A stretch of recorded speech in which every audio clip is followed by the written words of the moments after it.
Мен Құмарбеков Болатхан Әсетұлы, Қазақстан Республикасының азаматы.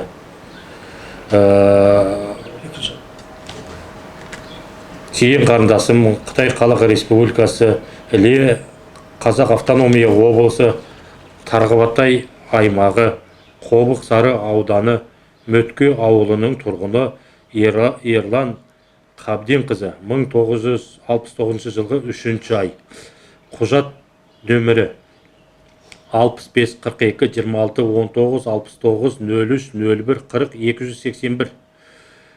Ерлан Қабденқызы ауру себебімен басынан қан алдырып, таңертең ту шығаруға барғанда басына орамал байлап барғандықтан заңға қарсы қайшы шықтың деп себепсіз, сотсыз, прокурордың қатысуынсыз саяси қызметкерлер 19 жылға бас бостандығынан айырыпты, соттап жіберді. Мен сол сотталушы жиен қарындасыма араша сұраймын.